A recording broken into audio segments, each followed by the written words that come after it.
ನಮಸ್ಕಾರ ಆತ್ಮ ವೀಕ್ಷಕರೇ, ನಾನು ಡಾಕ್ಟರ್ ಚಂದ್ರಶೇಖರ್ ಸರ್ಜಾ, ನಿಮ್ಮ ಲೈಫ್ ಸ್ಟೈಲ್ ಫಿಸಿಷಿಯನ್. ವೀಕ್ಷಕರೇ, ನಾವಿವತ್ತು ಒಂದು ಟಾಪಿಕ್ ಬಗ್ಗೆ ಡಿಸ್ಕಸ್ ಮಾಡೋಣ. ಸಾಧಾರಣವಾಗಿ ಇತ್ತೀಚೆಗಂತೂ ಮಧ್ಯ ವಯಸ್ಕರಲ್ಲಿ ಈ ಪ್ರಾಬ್ಲಮ್ ಜಾಸ್ತಿ ಆಗ್ತಾ ಇದೆ. ಒಂದು 40 ವಯಸ್ಸಾದ ತಕ್ಷಣ ತುಂಬಾ ಸುಸ್ತು ಅಂತಾರೆ. ಏನು ಮಾಡಿದ್ರು ಸುಸ್ತು, ಏನು ಮಾಡ್ದಲೇ ಇದ್ರು ಸುಸ್ತು, ಸುಮ್ಮನೆ ಕುತ್ಕೊಂಡಿದ್ರು ಸುಸ್ತು, ಮಲಗಿದ್ರು ಸುಸ್ತು. ಚೆನ್ನಾಗೇ ನಿದ್ದೆ ಮಾಡ್ತೀನಿ, ಚೆನ್ನಾಗೇ ತಿಂತೀನಿ, ಚೆನ್ನಾಗೇ ಆಹಾರ ಇದೆ, ನನಗೆ ಎಲ್ಲ ಇದೆ. ಆದ್ರೆ ಒಂದ್ ಸ್ವಲ್ಪ ಕೆಲಸ ಮಾಡ್ತಿದ್ದಂಗೆ ಕೂಡ ನಂಗೆ ತುಂಬಾ ಸುಸ್ತಾಗುತ್ತೆ. ಮೆಂಟಲಿ ಫೋಕಸ್ಸೇ ಇರಲ್ಲ. ಮಾಡುವಂತ ಕೆಲಸ ನಾನು ಪೂರ್ತಿ ಮುಗಿಸೋದೇ ಇಲ್ಲ, ಅರ್ಧಂಬರ್ಧ ಮಾಡ್ತೀನಿ, ಏದುಸಿರು ಬರಕ್ ಶುರು ಆಗುತ್ತೆ. ಈ ತರ ಸುಸ್ತಿನ ಕೆಲವು ಕಂಡೀಷನ್ಗಳು. ಇನ್ನು ಕೆಲವರು ಯಾವ ರೀತಿ ಪ್ರಾಬ್ಲಮ್ ಅಂತ ಹೇಳಿದ್ರೆ, ಸರ್ ನಾನು ಬೆಳಗ್ಗಿಂದ ಚೆನ್ನಾಗೇ ಇರ್ತೀನಿ, ಬೆಳಗ್ಗೆ ಎದ್ಬಿಟ್ಟು ಆಕ್ಟಿವ್ ಆಗಿ ಕೆಲಸ ಮಾಡ್ತೀನಿ, ಮನೆಗೆ ಮಕ್ಳಿಗೆ ಬಿಡೋದಿರುತ್ತೆ, ಅದಿರುತ್ತೆ, ಆ ಕೆಲಸಗಳು ಈ ಕೆಲಸ ಎಲ್ಲ ಮಾಡ್ಬಿಟ್ಟು ಎಲ್ಲ ಮುಗಿಸ್ಬಿಟ್ಟು ಮಧ್ಯಾಹ್ನ ರೆಸ್ಟು ತಗೊಳ್ತೀನಿ. ರೆಸ್ಟ್ ತಗೊಂಡ್ಮೇಲೆ 1 ಗಂಟೆ 2 ಗಂಟೆ ಮಲಗಿದ್ಮೇಲೆ ಹೆವಿ ಸುಸ್ತು. ಸಂಜೆ ಆದ್ಮೇಲೆ ನನ್ನ ಬ್ಯಾಟ್ರಿ ಫುಲ್ ಟ್ರೈನ್ ಆಗಿ ಹೋಗ್ಬಿಟ್ಟಿದೇನೋ, ನನ್ನ ಬಾಡಿನಲ್ಲಿ ಎನರ್ಜಿನೇ ಇಲ್ವೇನೋ ಅಂತೇಳಿ ಏನೂ ಮಾಡೋಕ್ಕಾಗಲ್ಲ, ಮಾತಾಡೋಕ್ಕೂ ಕಷ್ಟ ಆಗ್ತಾ ಇರುತ್ತೆ. ಅಷ್ಟು ಸುಸ್ತು, ಏದುಸಿರು ಬರ್ತಾ ಇರುತ್ತೆ. ಸುಮ್ಮನೆ ಒಂದ್ ಕಡೆ ಕುತ್ಕೊಂಡ್ಬೇಡ ಅನ್ಸುತ್ತೆ. ರಾತ್ರಿ ಮಲಗೋ ತನಕ ನನಗೆ ಎಂತ ಸುಸ್ತು ಅಂತ ಹೇಳಿದ್ರೆ ನನಗೆ ಹೇಳಕ್ಕೆ ಆಗಲ್ಲ, ಆ ತರ ಸುಸ್ತು ಅಂತ ಕೆಲವರು ಹೇಳ್ತಾರೆ. ಇನ್ ಕೆಲವರು ಏನಂತ ಹೇಳಿದ್ರೆ, ಕೆಲವರಿಗೆ ಬೆಳಿಗ್ಗೆ ಎದ್ದ ತಕ್ಷಣ ಸಿಕ್ಕಾಪಟ್ಟೆ ಸುಸ್ತು. ಸರ್ ನನಗೆ ರಾತ್ರಿ ಎಲ್ಲ ಚೆನ್ನಾಗೇ ಮಲಗಿರ್ತೀನಿ, ಆದ್ರೆ ಬೆಳಿಗ್ಗೆ ಎದ್ದ ತಕ್ಷಣ ನನಗೆ ಆಗದೇ ಇಲ್ಲ. ಒಂದ್ ಸ್ವಲ್ಪ ಹೊತ್ತು ಹೋಗ್ಬೇಕು, ಸ್ವಲ್ಪ ಆಕ್ಟಿವ್ ಆಗಬೇಕು, ಸ್ವಲ್ಪ ಕಾಫಿ ಕುಡಿಬೇಕು, ಸ್ವಲ್ಪ ತಿನ್ಬೇಕು, ಅದಾದ ನಂತರ ನನಗೆ ಸ್ವಲ್ಪ ಎನರ್ಜಿ ಬಂದಂಗಾಗುತ್ತೆ. ಅಲ್ಲಿ ತನಕ ಬೆಳಿಗ್ಗೆ ಹೇಳೋದು ಅಂದ್ರೆ ಸುಸ್ತು, ತಲೆನೋವು ಎಲ್ಲ ಜಾಸ್ತಿ ಇರುತ್ತೆ ಅಂತ ಹೇಳ್ತಾರೆ. ಈ ತರ ಸುಸ್ತು ಈ ಕೆಲವರಿಗೆ ಏನಾಗಿದೆ ಅಂದ್ರೆ ತುಂಬಾ ಡಿಪ್ರೆಷನ್ಗೆ ಹೋಗ್ಬಿಟ್ಟಿರ್ತಾರೆ. ಈ ಗಂಡಂದ್ರಿಗೆ ಹೇಳ್ಬಿಟ್ರೆ, ಸುಮ್ಮನೆ ನೀನು ದಿನ ಇದ್ದಿದ್ದೆ ನಿನ್ ರಾಮಾಯಣ, ನೀನು ಚೆನ್ನಾಗಿ ತಿನ್ನಲ್ಲ, ಸರಿಯಾಗಿ ನ್ಯೂಟ್ರಿಷಸ್ ಫುಡ್ ತಗೊಳ್ಳಲ್ಲ, ಸುಮ್ಮನೆ ಸುಸ್ತು ಅಂತ ಹೇಳ್ತೀಯ, ಸೋಂಬೇರಿತನ, ನೀನು ನಾಟಕ ಆಡ್ತೀಯ ಅಂತ ಹೇಳ್ಬಿಟ್ಟು ಕೆಲವು ಮಹಿಳೆಯರು ಖಿನ್ನತೆಗೆ ಹೋಗಿರುವಂತ ಪರಿಸ್ಥಿತಿ ಸುಮಾರು ಕಡೆ ಆಗ್ಬಿಟ್ಟಿದೆ.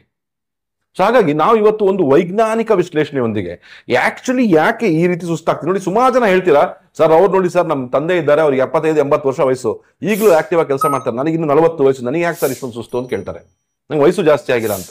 ಸೊ ಇಂಥ ಕೂಡ ಕಂಡೀಷನ್ಗಳಿದೆ.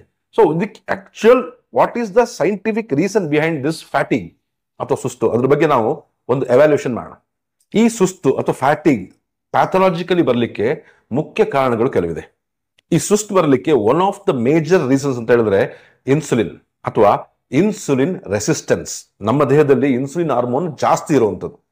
ನೋಡಿ ವೀಕ್ಷಕ, ನಾವು ತಿನ್ನಂತ ಆಹಾರ ಜೀರ್ಣ ಆಗ್ಬಿಟ್ಟು ನಮ್ಮ ಜೀವಕೋಶಗಳಿಗೆ ಹೋಗ್ಬೇಕು ಅಂತ ಹೇಳಿದ್ರೆ ಇನ್ಸುಲಿನ್ ಬೇಕೇ ಬೇಕು ಅಂತ ಎಲ್ಲರಿಗೂ ಗೊತ್ತಿದೆ. ಈ ಡಯಾಬಿಟಿಸ್ ಅನ್ನೋದು ಇನ್ಸುಲಿನ್ ರೆಸಿಸ್ಟೆನ್ಸ್ ಇಂದ ಡೆವಲಪ್ ಆಗ್ತಾ ಇರೋದು ಇತ್ತೀಚೆಗೆ. ಅಂದ್ರೆ ಟೈಪ್ 2 ಡಯಾಬಿಟಿಸ್ ಅಂತ ಹೇಳ್ತೀವಿ. ಡಯಾಬಿಟಿಸ್ ಬರೋಕ್ಕಿಂತ ಮುಂಚೆ ಏನಾಗುತ್ತೆ ಅಂತ ಹೇಳಿದ್ರೆ, ನಮ್ಮ ದೇಹದಲ್ಲಿ ಇನ್ಸುಲಿನ್ ರೆಸಿಸ್ಟೆನ್ಸ್ ಡೆವಲಪ್ ಆಗುತ್ತೆ. ನಾವು ತಿನ್ನಂತ ಆಹಾರ ಸರಿಯಾಗಿ ಜೀರ್ಣವಾಗ್ಬಿಟ್ಟು ನಮ್ಮ ಜೀವಕೋಶಗಳಿಗೆ ಸೇರ್ಬೇಕು ಅಂತ ಹೇಳಿದ್ರೆ ಅದಕ್ಕೆ ಇನ್ಸುಲಿನ್ ಬಹಳ ಮುಖ್ಯ. ಲಾಕ್ ಅಂಡ್ ಕೀ ತರ ವರ್ಕ್ ಮಾಡುತ್ತೆ. ಜೀವಕೋಶಗಳಿಗೆ ನಮ್ಮ ಬ್ರೈನ್ ಸೆಲ್ಸ್ ಇರ್ಬೋದು, ನಮ್ಮ ಮಸಲ್ಸ್ ಇರ್ಬೋದು, ನಮ್ಮ ಬೋನ್ಸ್ ಇರ್ಬೋದು, ನಮ್ಮ ರಕ್ತ ಇರ್ಬೋದು, ಪ್ರತಿಯೊಂದಕ್ಕೂ ಗ್ಲೂಕೋಸ್ನ ಅಥವಾ ಒಂದು ಏನು ಫ್ಯೂಯಲ್ನ ಅವಶ್ಯಕತೆ ಇದೆಯಲ್ಲ ಅದನ್ನ ತಲುಪಿಸುವಂಥದ್ದು ಇನ್ಸುಲಿನ್. ಕೆಲವರಲ್ಲಿ ಏನಾಗಿರುತ್ತೆ ಅಂತ ಹೇಳಿದ್ರೆ ಇನ್ಸುಲಿನ್ ರೆಸಿಸ್ಟೆನ್ಸ್ ಆಗಿರುತ್ತೆ, ನಾವು ಸರಿಯಾಗಿ ಇಲ್ಲಂತ ಆಹಾರ ಕ್ರಮದಿಂದ. ನೋಡಿ, ಇದು ಬರ್ತಾ ಇರೋದೇ ಮೇನ್ ಆಗಿ ಧಾನ್ಯಗಳು ಮತ್ತು ಸ್ವೀಟ್ಸ್ಗಳು ತಿಂದ್ಬಿಟ್ಟು ನೀವು ಅಂದ್ಕೊಂಡಿರ್ತೀರಾ, ನಾನು ಚೆನ್ನಾಗಿ ಅಕ್ಕಿ ತಿಂತೀನಿ, ಚಪಾತಿ ತಿಂತೀನಿ, ಸ್ವೀಟ್ಸ್ ತಿಂತೀನಿ, ಎಲ್ಲ ತಿಂತೀನಿ, ಆದ್ರೂ ಕೂಡ ನಂಗೆ ಸುಸ್ತು ಅಂತ ಹೇಳ್ಬಿಟ್ಟು. ಆದ್ರೆ ಇನ್ಸುಲಿನ್ ರೆಸಿಸ್ಟೆನ್ಸ್ ಇದ್ದವರಲ್ಲಿ ಇದು ತಿಂದ್ರೆ ಸುಸ್ತು ಜಾಸ್ತಿ. ನೀವು ಅಬ್ಸರ್ವ್ ಮಾಡಿ ನೋಡಿ, ಊಟ ಮಾಡಿದ ತಕ್ಷಣ ಸುಸ್ತು ಜಾಸ್ತಿ ಆಗುತ್ತೆ 1 ಅವರ್ ಬಿಟ್ಬಿಟ್ಟು, ಜಾಸ್ತಿ ಕಾರ್ಬೋಹೈಡ್ರೇಟ್ ಅಂಶ ತಿನ್ನೋದ್ರಿಂದ. ಹಾಗಾಗಿ ನಾವು ಇನ್ಸುಲಿನ್ ರೆಸಿಸ್ಟೆನ್ಸ್ ನ ಕಡಿಮೆ ಮಾಡ್ಕೊಂಡ್ಬಿಟ್ರೆ ಡೆಫಿನೆಟ್ಲಿ ನಮ್ಗೆ ಇದಾಗುತ್ತೆ. ನೋಡಿ, ನಾನ್ ವೆಜಿಟೇರಿಯನ್ ಫುಡ್ ಅಲ್ಲಿ ಸ್ವಲ್ಪ ಚಿಕನ್, ಸ್ವಲ್ಪ ವೆಜಿಟೇಬಲ್ಸ್ ಅಥವಾ ಕೆಲವು ಹಾರ್ಡ್ ಫುಡ್ಸ್ ತಿಂದಾಗ ಸುಸ್ತು ಕಡಿಮೆ. ಇನ್ಸುಲಿನ್ ರೆಸಿಸ್ಟೆನ್ಸ್ ಇದ್ದವರಲ್ಲಿ ಈ ತರ ಫುಡ್ಸ್ ತಿಂದ್ರೆ, ಅಕ್ಕರಾಗೆ ಜೋಳ ತಿನ್ನಕ್ಕಿಂತ ಈ ತರ ಫುಡ್ಸ್ ಜಾಸ್ತಿ ಯೂಸ್ ಮಾಡಿದಾಗ ಸುಸ್ತು ಕಡಿಮೆ ಇರುತ್ತೆ, ಜಾಸ್ತಿ ಇರಲ್ಲ, ಆಕ್ಟಿವ್ ಆಗಿರ್ತಾರೆ. ಅದೇ ತುಂಬಾ ಅನ್ನ ತಿನ್ನಿ, ತುಂಬಾ ಸ್ವೀಟ್ಸ್ ತಿನ್ಬಿಡ್ಲಿ, ಸುಸ್ತು ಅಂತ ಇರ್ತಾರೆ. ಬಿಕಾಸ್ ಇನ್ಸುಲಿನ್ ಜಾಸ್ತಿ ಆದಾಗ ಒಂದ್ ಕೆಲಸ ಏನ್ ಮಾಡುತ್ತೆ ಅಂತ ಹೇಳಿದ್ರೆ, ನಮ್ಮ ದೇಹದಲ್ಲಿ ಇದ್ದಂತ ಸಕ್ಕರೆ ಅಂಶನ ಫ್ಯಾಟ್, ಕೊಬ್ಬಾಗಿ ಕನ್ವರ್ಟ್ ಮಾಡ್ಬಿಟ್ಟು ನಮ್ಮ ದೇಹದ ಕೆಲವು ಭಾಗಗಳಲ್ಲಿ ಹೋಗಿ ಸೇರ್ಸಕ್ ಶುರು ಆಗ್ಬಿಡುತ್ತೆ. ಸೊ ಇದರಿಂದಾನೇ ಇನ್ಸುಲಿನ್ ರೆಸಿಸ್ಟೆನ್ಸ್ ಡೆವಲಪ್ ಆಗೋದು.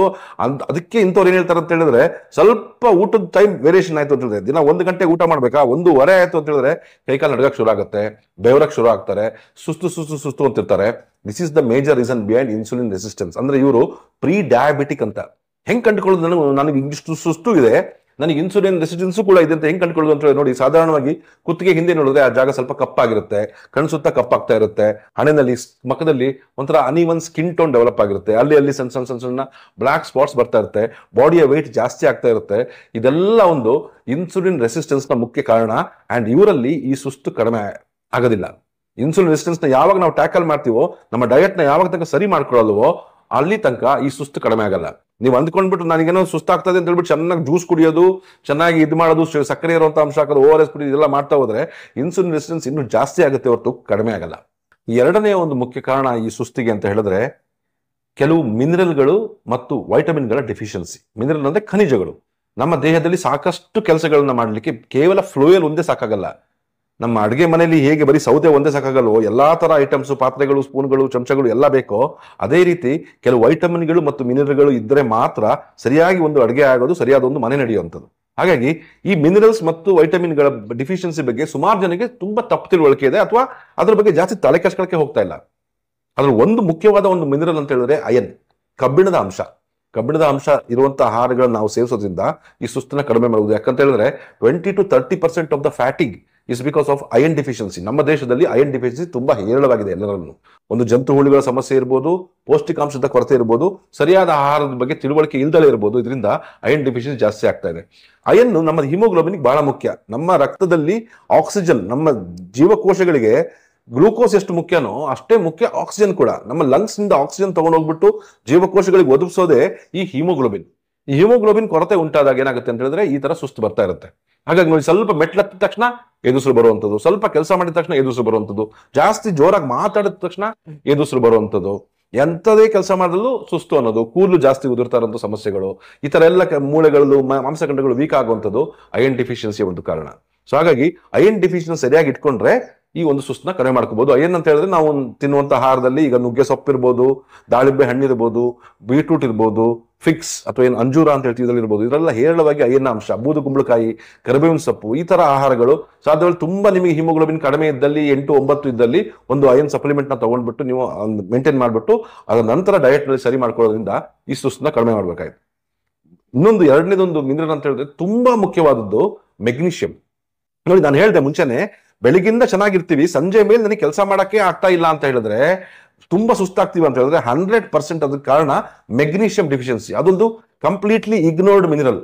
ಈ ಮೆಗ್ನೀಷಿಯಂ ಸರಿಯಾದ ಪ್ರಮಾಣದಲ್ಲಿ ನಮ್ಮ ದೇಹದಲ್ಲಿ ಇದ್ರೆ ನಮ್ಮ ಜೀವಕೋಶಗಳಲ್ಲಿ ನಾವೇನ್ ತಗೊಳ್ತೀವಿ ಆಹಾರ, ಅದು ಎನರ್ಜಿ ಆಗಿ ATP ಆಗಿ ಕನ್ವರ್ಟ್ ಆಗಬೇಕು ಮೈಟೋಕಾಂಡ್ರಿಯಾದಲ್ಲಿ ಅಂತ ಹೇಳಿದ್ರೆ ಅದಕ್ಕೆ ಮೆಗ್ನೀಷಿಯಂ ಬಹಳ ಮುಖ್ಯ.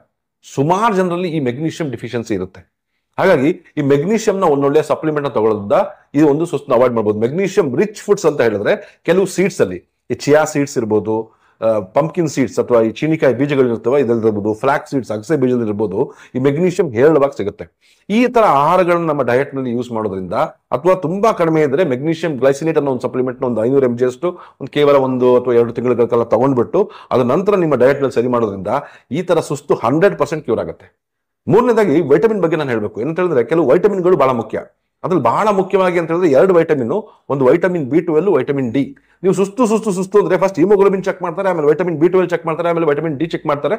ಸಾಧಾರಣವಾಗಿ ನಿಮಗೆ ಗೊತ್ತಿರಬಹುದು, ಕೆಲವರಿಗೆ ಗ್ಯಾಸ್ಟ್ರಿಕ್ ಸಮಸ್ಯೆಯಿಂದ ಏನೋ ವೈಟಮಿನ್ B12 ಸಪ್ಲಿಮೆಂಟ್ಸ್ ತಗೊಂಡ್ರು ಕೂಡ ಆಗ್ತಾ ಇರಲ್ಲ. ವೆಜಿಟೇರಿಯನ್ಸ್ ನಲ್ಲಿ ವೈಟಮಿನ್ B12 ಡಿಫಿಷಿಯನ್ಸಿ ತುಂಬಾ ಜಾಸ್ತಿ ಇದೆ. ಹಾಗಾಗಿ ಆದಷ್ಟು ಮಜ್ಜಿಗೆ, ಮೊಸರು ತರ ತಗೊಳ್ಳುವಂಥದ್ದು. ಯಾಕಂದ್ರೆ ವೈಟಮಿನ್ B12, ಫೋಲಿಕ್ ಆಸಿಡ್ ಇವೆಲ್ಲ ಏನಂತ ಹೇಳಿದ್ರೆ ನಮ್ಮ ರಕ್ತದಲ್ಲಿ ಬರುವಂತಹ ಕೆಂಪು ಕಣಗಳನ್ನ ಜಾಸ್ತಿ ಮಾಡ್ತವೆ. ಈ ವೈಟಮಿನ್ B12 ಕಡಿಮೆ ಆದ ತಕ್ಷಣ ಏನಾಗುತ್ತೆ ಅಂತ ಇವೆಲ್ಲ ಸಮಸ್ಯೆಗಳು, ನರಗಳ ವೀಕ್ನೆಸ್ ಆಗುವಂಥದ್ದು, ನರಗಳಲ್ಲೇ ಶಕ್ತಿ ಇರಲ್ಲ. ವೈಟಮಿನ್ B12 ನಮ್ಮ ನರಗಳ ಹೊರಗಡೆ ಇರುವಂತಹ ಏನು ಪದರ ಇದೆಯಲ್ಲ, ಅದು ಮಾಡಲ್ಪಟ್ಟಿರೋದೇ ವೈಟಮಿನ್ B12 ಅಥವಾ ಮಿಥೈಲ್ ಕೊಬಲಮಿನ್ ಇಂದ. ಸೊ ಅದು ನಮ್ಮ ನರಗಳು ಚೆನ್ನಾಗಿರ್ಬೇಕು, ಕಂಡೀಷನ್ಡ್ ಆಗಿರ್ಬೇಕು ಅಂತ ಹೇಳಿದ್ರೆ ವೈಟಮಿನ್ B12 ಹೇರಳವಾಗಿ ನಮ್ಮ ದೇಹದಲ್ಲಿ ಇರಬೇಕು. ಅದನ್ನ ಮೇಂಟೈನ್ ಮಾಡೋದನ್ನ ನೋಡ್ಕೊಳ್ಳಿ. ವೈಟಮಿನ್ ಡಿ ಕೇವಲ ನಮ್ಮ ಬೋನ್ಸ್ಗಳಿಗೆ, ಮೂಳೆಗಳಿಗೆ ಹೋಗಿ ಕ್ಯಾಲ್ಸಿಯಂ ಸೇರಿಸ ಒಂದೇ ಕೆಲಸ ಅಲ್ಲ. ನೋಡಿ, ಸಹಜ ತುಂಬಾ ಜನರಿಗೆ ಫೋಕಸ್ ಮಾಡಕ್ ಆಗ್ತಿರಲ್ಲ, ಕಾನ್ಸಂಟ್ರೇಷನ್ ಮಾಡಕ್ ಆಗ್ತಾ ಇರಲ್ಲ. ಒಂದು ಕೆಲಸ ಮಾಡಕ್ಕಂದ್ರೆ ಮೆಮೊರಿ ಪವರ್ ಪ್ರಾಬ್ಲಮ್, ಅಂದ್ರೆ ನೆನಪಿನ ಶಕ್ತಿನೇ ಇರೋದಿಲ್ಲ, ತುಂಬಾ ಸುಸ್ತು. ಮತ್ತೆ ಕೂಡ ಅವ್ರಿಗೂ ಕೂಡ ಏನಂತ ಹೇಳಿದ್ರೆ ಈಗ ರಾತ್ರಿ ಹೊತ್ತು ಸುಸ್ತು ಕೆಲವರಿಗೆ. ಇದೆಲ್ಲ ಕಾರಣಗಳು ಬರೋದು ಈ ವೈಟಮಿನ್ ಡಿ ಡಿಫಿಷಿಯನ್ಸಿಯಿಂದ. ಸೊ ವೈಟಮಿನ್ ಡಿ ನಮಗೆ ಸಿಗುವಂತ ಸನ್ಲೈಟ್ ಅಲ್ಲಿ ಇರ್ಬೋದು, ಆದ್ರೆ ಅದು ಕನ್ವರ್ಟ್ ಆಗೋದು ನಮ್ಮ ಕಿಡ್ನೀಸ್ ಅಲ್ಲಿ. ಫಸ್ಟ್ ವೈಟಮಿನ್ ಡಿ UV ಬೇರೇಸ್ ನಮ್ಮ ಸ್ಕಿನ್ ಮೇಲೆ ಬಿದ್ದಾಗ ಒಂದು ಪ್ರಿಕರ್ಸರ್ ಹಾರ್ಮೋನ್ ಆಗುತ್ತೆ, ಅದು ಲಿವರಿಗೆ ಹೋಗ್ಬಿಟ್ಟು ಕೋಲಿ ಕ್ಯಾಲ್ಸಿಫರಲ್ ಆಗುತ್ತೆ. ಅದು ಕಂಪ್ಲೀಟ್ ಆಗಿ ಒಂದು ಆಕ್ಟಿವ್ ಫಾರ್ಮಿಂಗ್ ಬರಬೇಕು ಅಂತ ಹೇಳಿದ್ರೆ ಅದು ನಮ್ಮ ಕಿಡ್ನೀಸ್ ಅಲ್ಲಿ. ಹಾಗಾಗಿ ಫ್ಯಾಟಿ ಲಿವರ್ ಸಮಸ್ಯೆ ಇದ್ದವರಲ್ಲಿ, ಈ ಕಿಡ್ನಿಯ ತೊಂದರೆಗಳಿದ್ದವರಲ್ಲಿ ಈ ತರ ವೈಟಮಿನ್ ಡಿ ಡಿಫಿಷಿಯನ್ಸಿ ಸಾಧಾರಣವಾಗಿ ಕಂಡು ಬರುತ್ತೆ. ಸೊ ಅದನ್ನ ಈ ವೈಟಮಿನ್ ಡಿ ಅನ್ನ ಒಳ್ಳೆ ಸಪ್ಲಿಮೆಂಟ್ಸ್ ನ ಕೆಲವು ವಾರಗಳು ತಗೊಂಡು ಆಮೇಲೆ ನಿಮ್ಮ ಡಯಟ್ ನಲ್ಲಿ ಮತ್ತು ನಿಮ್ಮ ಒಂದು ಲೈಫ್ ಸ್ಟೈಲ್ ಚೇಂಜಸ್ ನಿಂದ ಈ ವೈಟಮಿನ್ ಡಿ ನ ಸರಿ ಮಾಡ್ಕೊಂಡಲ್ಲಿ ಈ ಸುಸ್ತು ಕಡಿಮೆ ಆಗುತ್ತೆ. ಮೂರನೆಯ ಒಂದು ಮುಖ್ಯ ಕಾರಣ, ಇನ್ನೊಂದು ಬಹಳ ಇಂಪಾರ್ಟೆಂಟ್ ಕಾರಣ, ಅದು ಕೂಡ ಒಂದು ಹಾರ್ಮೋನ್. ಮೊದಲಿಗೆ ಹೇಗೆ ಇನ್ಸುಲಿನ್ ಒಂದು ಹಾರ್ಮೋನು, ಅದೇ ರೀತಿ ಇನ್ನೊಂದು ಹಾರ್ಮೋನು ಕಾರ್ಟಿಸಾಲ್. ಕಾರ್ಟಿಸಾಲ್ ಅನ್ನೋ ಒಂದು ಹಾರ್ಮೋನು ನಮ್ಮ ದೇಹದಲ್ಲಿ ಸರಿಯಾದ ಬ್ಯಾಲೆನ್ಸ್ ನಲ್ಲಿ, ಪ್ರಮಾಣದಲ್ಲಿ ಒಂದೇ ಲೆವೆಲ್ ಮೇಂಟೈನ್ ಆದಾಗ ಈ ಸುಸ್ತು ಕಡಿಮೆ ಆಗುತ್ತೆ. ಕೆಲವರಿಗೆ ನಾನು ಮುಂಚೆನೇ ಹೇಳಿದಂಗೆ, ಕೆಲವರಿಗೆ ಬೆಳಿಗ್ಗೆ ಎದ್ದ ತಕ್ಷಣ ಸುಸ್ತು ಅಂತ ಹೇಳಿದೆ. ಆ ಬೆಳಿಗ್ಗೆ ಎದ್ದ ತಕ್ಷಣ ಸುಸ್ತು ಅಂದ್ರೆ ಈ ಕಾರ್ಟಿಸಾಲ್ ಲೆವೆಲ್ಸ್ ಕಡಿಮೆ ಇರುವಂಥದ್ದು. ನೋಡಿ, ಬೆಳಿಗ್ಗೆ ಎದ್ಬಿಟ್ಟು ನಾನು ಕಾಫಿ ಕುಡಿದೆ, ಒಂದು ಬ್ಲಾಕ್ ಕಾಫಿ ಕುಡಿದೆ, ಒಂದು ಟೀ ಕುಡಿದೆ, ಅದಾದ ನಂತರ ನನಗೆ ಎನರ್ಜಿ ಬಂದಂಗೆ ಆಯ್ತು, ನಾನು ಚೆನ್ನಾಗಾದೆ, ಅಲ್ಲಿ ತನಕ ನಂಗೆ ಸುಸ್ತಿರುತ್ತೆ ಬೆಳಗ್ಗೆ ಎದ್ದ ತಕ್ಷಣ ಅಂತ ಹೇಳ್ತಾರೆ. ಅವ್ರಿಗೆ ಏನಾಗುತ್ತೆ ಅಂದ್ರೆ ಕಾರ್ಟಿಸಾಲ್ ಲೆವೆಲ್ಸ್ ಕಡಿಮೆ ಇರುತ್ತೆ ಅಂತ ಹೇಳ್ಬಿಟ್ಟು. ಈ ಒಂದು ಸ್ಟ್ರೆಸ್ ಹಾರ್ಮೋನ್ ಇದು ಕಾರ್ಟಿಸಾಲ್ ಅನ್ನೋದು. ನಮ್ಮ ದೇಹದಲ್ಲಿ ಯಾವುದೇ ಒಂದು ಆಕ್ಟಿವಿಟಿ ಮಾಡಬೇಕು ಅನ್ನೋದ್ರೆ ಈ ಕಾರ್ಟಿಸಾಲ್ ಹಾರ್ಮೋನ್ ಲೆವೆಲ್ಸ್ ನಮ್ದು ಲೆವೆಲ್ ಅಲ್ಲಿ ಮೇಂಟೈನ್ ಆಗಿರಬೇಕು. ಅದು ಮೇಂಟೈನ್ ಆಗಿದ್ದಾಗ ಏನಾಗುತ್ತೆ ಅಂತ ಹೇಳಿದ್ರೆ ಈ ತರ ಸುಸ್ತು ಬರೋದಿಲ್ಲ. ಇನ್ನೊಂದು ಕೆಲವರಿಗೆ ಏನಾಗುತ್ತೆ ಅಂತ ಹೇಳಿದ್ರೆ ಕಾರ್ಟಿಸಾಲ್ ಲೆವೆಲ್ಸ್ ತುಂಬಾ ಜಾಸ್ತಿ ಆಗ್ಬಿಟ್ಟಿರುತ್ತೆ. ಈ ಕಾರ್ಟಿಸಾಲ್ ತುಂಬಾ ಸ್ಟ್ರೆಸ್ ತಗೊಳ್ಳುವಂಥವ್ರಿಗೆ, ತುಂಬಾ ಟೆನ್ಷನ್ ತಗೊಳ್ಳುವಂಥವ್ರಿಗೆ, ತುಂಬಾ ಹರಿಬರಿ ಮಾಡುವಂಥವ್ರಲ್ಲಿ ಈ ಕಾರ್ಟಿಸಾಲ್ ಲೆವೆಲ್ಸ್ ಜಾಸ್ತಿ, ಅವರಲ್ಲೂ ಕೂಡ ಈ ಸುಸ್ತು ಅಂತ ಹೇಳ್ತಾ ಇರ್ತಾರೆ. ಯಾಕೆ ಅಂತ ಹೇಳಿದ್ರೆ ಈ ಕಾರ್ಟಿಸಾಲ್ ಲೆವೆಲ್ಸ್ ಜಾಸ್ತಿ ಆದಾಗ ಮೆಲಟೋನಿನ್ ಅಂತ ಒಂದು ಹಾರ್ಮೋನ್ ಇದೆ, ಅದನ್ನ ಸಪ್ರೆಸ್ ಮಾಡುತ್ತೆ. ಮೆಲಟೋನಿನ್ ಹಾರ್ಮೋನು ನಮ್ಮ ದೇಹದಲ್ಲಿ ನಮಗೆ ನಿದ್ದೆಯನ್ನ ಉಂಟು ಮಾಡಲಿಕ್ಕೆ ಇರುವಂತ ಒಂದು ಮುಖ್ಯವಾದಂತ ಹಾರ್ಮೋನ್. ಸ್ಲೀಪ್ ಡಿಸ್ಟರ್ಬೆನ್ಸ್, ಸರಿಯಾಗಿ ನಿದ್ದೆ ಬರಲ್ಲ, ನಿದ್ದೆಗೆ ಹೋದ್ರೂ ಪದೇ ಪದೇ ಎಚ್ಚರ ಆಗುವಂಥದ್ದು, ಮತ್ತೆ ಮತ್ತೆ ಮತ್ತೆ ಒಂದ್ಸಲ ಎಚ್ಚರ ಆಯ್ತು ಅಂದ್ರೆ ಇಡೀ ದಿನ ಬೆಳಿಗ್ಗೆ ಕಣ್ಣು ಬಿಟ್ಕೊಂಡೇ ಇರ್ತಾರೆ. ಈ ತರ ನಿದ್ದೆಯ ಸಮಸ್ಯೆಗಳು, ಸರಿಯಾಗಿ ಬ್ರೈನ್ ಅಲ್ಲಿ ಆಗುವಂತ ಆಕ್ಟಿವಿಟೀಸ್ ನ ಸರಿಯಾಗಿ ಆಗಬೇಕು, ನಮ್ಮ ಬ್ರೈನ್ ವೇವ್ಸ್ ಸೆಟಲ್ ಆಗಿ ಕಾಮ್ ಡೌನ್ ಆಗಿರ್ಬೇಕು ಅಂತ ಹೇಳಿದ್ರೆ ಮೆಲಟೋನಿನ್ ಹಾರ್ಮೋನ್ ಬಹಳ ಮುಖ್ಯ. ಹಾಗಾಗಿ ಈ ಕಾರ್ಟಿಸಾಲ್ ಲೆವೆಲ್ಸ್ ನ ಆದಷ್ಟು ಕಂಟ್ರೋಲ್ ಇಟ್ಕೋಬೇಕು. ಈ ಕಾರ್ಟಿಸಾಲ್ ಲೆವೆಲ್ ಚೆನ್ನಾಗಿ ಇಟ್ಕೋಬೇಕು ಅಂತ ಹೇಳಿದ್ರೆ ಕೆಲವು ಅಡಾಪ್ಟೋಜೆನಿಕ್ ಫುಡ್ಸ್ ಅಂತ ನೋಡಿ, ನಾರ್ಮಲಿ ಏನಂತ ಹೇಳ್ತಾರೆ ಸ್ಟ್ರೆಸ್ ಜಾಸ್ತಿ ಇದೆ ಅಂತ ಹೇಳಿದಾಗ ಯಾವುದೋ ಒಂದು ಆಂಗ್ಸೈಟಿಕೋ ಯಾವುದೋ ಒಂದು ನಿದ್ದೆ ಮಾತನ್ನು ಕೊಟ್ಬಿಡ್ತೀರಾ, ತಗೊಂಡ್ಬಿಡ್ತೀರಾ, ಆ ಥರದ ಅದರಿಂದ ಸೈಡ್ ಎಫೆಕ್ಟ್ಸ್ ತುಂಬಾ ಜಾಸ್ತಿ ಆಗುತ್ತೆ. ಅದಕ್ಕಿಂತ ನ್ಯಾಚುರಲ್ ಆಗಿರುವಂತ ಅಡಾಪ್ಟೋಜೆನಿಕ್ ಅಂತ ಹೇಳಿದ್ರೆ ಈ ಅಶ್ವಗಂಧ. ಈ ಅಶ್ವಗಂಧವನ್ನ ನೀವು ಸಪ್ಲಿಮೆಂಟ್ ಆಗಿ ತಗೋಬಹುದು, ಇಲ್ಲಾಂದ್ರೆ ಅಶ್ವಗಂಧ ಚೂರ್ಣವನ್ನ ನೀವು ಹಾಲಿನಲ್ಲಿ ಕುದಿಸ್ಕೊಂಡು ಸ್ವಲ್ಪ ಬೆಲ್ಲದೊಂದಿಗೆ ಅಥವಾ ನೀರಿನಲ್ಲಿ ಕುದಿಸ್ಕೊಂಡು ದಿನ ಸೇವಿಸ್ತಾ ಬರೋದ್ರಿಂದ ಕೆಲವು ಒಳ್ಳೆಯ ಫುಡ್ಸ್ ಲೈಕ್ ಸ್ಟ್ರೆಸ್ ಬಸ್ಟರ್ಸ್ ಆಗಿ ಕೆಲಸ ಮಾಡುವಂತ ಕೆಲವು ಸೀಡ್ಸ್ ಇರ್ಬೋದು, ಈ ಗಸಗಸೆ ಇರ್ಬೋದು, ಅಥವಾ ಬಾದಾಮಿ ಹಾಲು ಇರ್ಬೋದು, ಬಾದಾಮಿ ಇರ್ಬೋದು, ಈ ವಾಲ್ನಟ್ಸ್ ಇರ್ಬೋದು, ಈ ತರದೆಲ್ಲ ತಗೊಳ್ಳೋದ್ರಿಂದ ಏನಾಗುತ್ತೆ ಅಂತ ಹೇಳಿದ್ರೆ ಈ ಕಾರ್ಟಿಸಾಲ್ ಲೆವೆಲ್ಸ್ ಒಂದು ಕಂಟ್ರೋಲ್ ಇರುತ್ತೆ, ನಮ್ಮ ದೇಹದ ಸ್ಟ್ರೆಸ್ ಲೆವೆಲ್ಸ್ ಕಡಿಮೆ ಆಗುತ್ತೆ ಅಂತ ಹೇಳ್ಬಿಟ್ಟು ವೈಜ್ಞಾನಿಕವಾಗಿ ಪ್ರೂವ್ ಆಗಿದೆ. ಸೊ ಹಾಗಾಗಿ ಮೊದಲಿಗೆ ಮುಖ್ಯವಾಗಿ ಇನ್ಸುಲಿನ್ ರೆಸಿಸ್ಟೆನ್ಸ್ ನ ನೀವು ಕಡಿಮೆ ಮಾಡ್ಕೊಳ್ಳೋದ್ರ ಬಗ್ಗೆ ಗಮನ ಹರಿಸಬೇಕು. ಎರಡನೇದಾಗಿ ನಾನು ಹೇಳಿದಂತ 2 ಮಿನರಲ್ 2 ವೈಟಮಿನ್ಗಳು ಅಂದ್ರೆ ಐರನ್ ಇರ್ಬೋದು, ಮೆಗ್ನೀಷಿಯಂ ಇರ್ಬೋದು, ವೈಟಮಿನ್ B12 ಇರ್ಬೋದು, ಅಥವಾ ವೈಟಮಿನ್ ಡಿ ಲೆವೆಲ್ಸ್ ಇರ್ಬೋದು, ಸರಿಯಾಗಿ ಚೆಕ್ ಮಾಡಿಕೊಂಡು ಸರಿಯಾದ ಪ್ರಮಾಣದಲ್ಲಿ ಇಟ್ಕೊಂಡಿದ್ರೆ ಈ ಪ್ರಾಬ್ಲಮ್ ಬರಲ್ಲ. ಮೂರನೇದಾಗಿ ಸ್ಟ್ರೆಸ್ ಅಥವಾ ಈ ಕಾರ್ಟಿಸಾಲ್ ಹಾರ್ಮೋನ್ ನ ಕಂಟ್ರೋಲ್ ಆಗಿ ಇಟ್ಕೊಂಡ್ರೆ ಈ ಒಂದು ಸುಸ್ತನ್ನ ನೀವು ಸಾಧಾರಣವಾಗಿ ಅವಾಯ್ಡ್ ಮಾಡಬಹುದು. ಸುಸ್ತು ಬಂತು ಅಂತ ಹೇಳಿದ ತಕ್ಷಣ ಬೇರೆ ಬೇರೆ ಬೇರೆ ಬೇರೆ ಕಾರಣಗಳಿಂದ ತುಂಬಾ ಡಿಪ್ರೆಷನ್ಗೆ ಹೋಗೋರು ಸುಮಾರು ಜನ ಇದ್ದಾರೆ. ಅವರಿಗೆ ಸಂಪೂರ್ಣವಾಗಿ ಅವ್ರು ಎನರ್ಜೆಟಿಕ್ ಆಗ್ಬಿಟ್ಟು ಅವ್ರ 70-80ನೇ ವಯಸ್ಸಿನಲ್ಲೂ ಚೆನ್ನಾಗಿರ್ಬೇಕು ಅಂತ ಹೇಳಿದ್ರೆ ಈ ಇಷ್ಟು ಹಾರ್ಮೋನ್ಗಳು ಮತ್ತು ವೈಟಮಿನ್ಗಳು ಮಿನರಲ್ಗಳು ಸರಿಯಾದ ಪ್ರಮಾಣದಲ್ಲಿ ಇರಲೇಬೇಕು. ಇದೇ ತರ ಮತ್ತೆ ನಿಮ್ಮನ್ನ ಭೇಟಿ ಆಗ್ತೀನಿ. ಈ ಕಂಟೆಂಟ್ ಇಷ್ಟ ಆಗಿದ್ರೆ ದಯವಿಟ್ಟು ನನಗೊಂದು ಲೈಕ್ ಮಾಡಿ, ನನ್ನ ಚಾನಲ್ನ ಸಬ್ಸ್ಕ್ರೈಬ್ ಮಾಡಿ. ನೆಕ್ಸ್ಟ್ ಟೈಮ್ ಇನ್ನೊಂದು ವಿಡಿಯೋ ಬರ್ತೀನಿ. ಅಲ್ಲಿವರೆಗೂ ನಮಸ್ಕಾರ.